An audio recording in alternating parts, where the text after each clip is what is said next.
Assalamualaikum warahmatullahi wabarakatuh. Perkenalkan, nama saya Dava Mirza dengan NIM 4112001014. Pada tugas besar 2 ini, pada mata kuliah Pendidikan Anti Korupsi dan Etik, saya akan membahas yang pertama itu definisi korporasi kejahatan menurut para ahli, dan yang kedua itu jenis korupsi korporasi. Definisi korporasi. Korporasi adalah perusahaan besar yang terdaftar dan sesuai dengan peraturan yang berlaku, sehingga memungkinkan pihak lain untuk terlibat dalam usaha. Begini penjelasan lengkapnya. Ilustrasinya yaitu kantor pusat Bank Sentral Asia atau Bank BCA yang merupakan salah satu korporasi besar di bidang perbankan di Indonesia.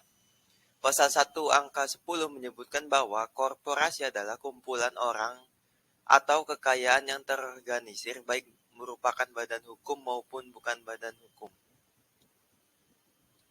Kejahatan korporasi menurut Pak ahli. Menurut Stephen Box pada tahun 1983 ayat 22, kejahatan korporasi.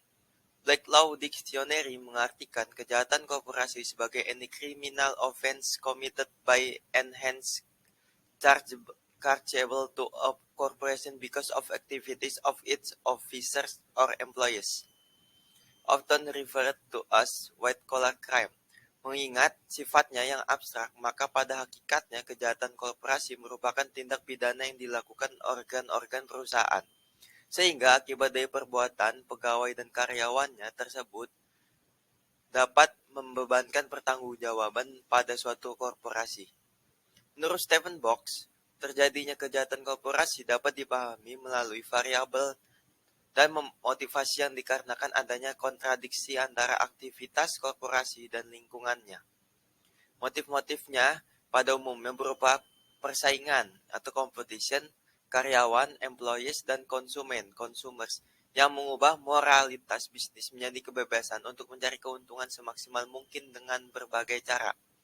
Atas dasar itulah, maka setidaknya terdapat 3 tipologi dari kejahatan korporasi.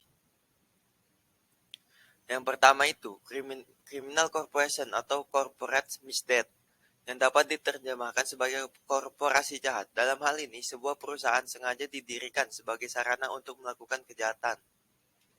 Bahkan, dalam cakap kali ini merupakan kamuflase untuk menyembunyikan kejahatan yang sesungguhnya.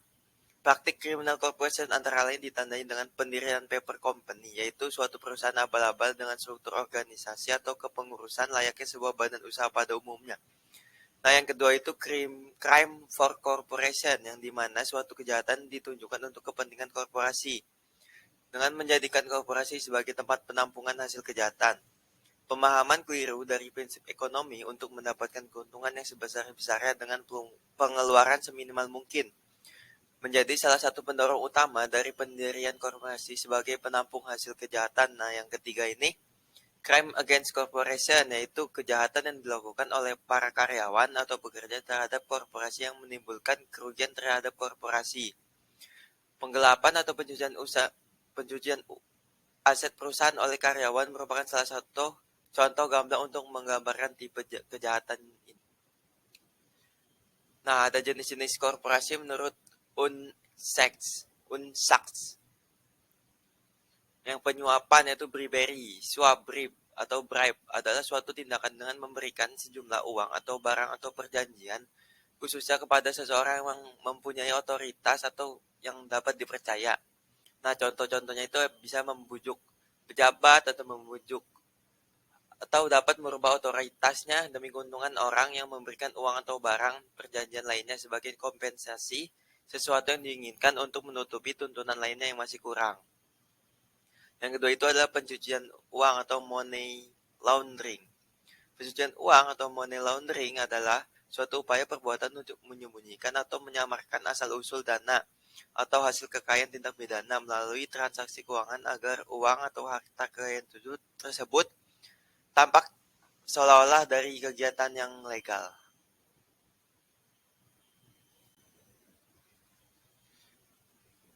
Berikut merupakan penjelasan dari tugas besar saya.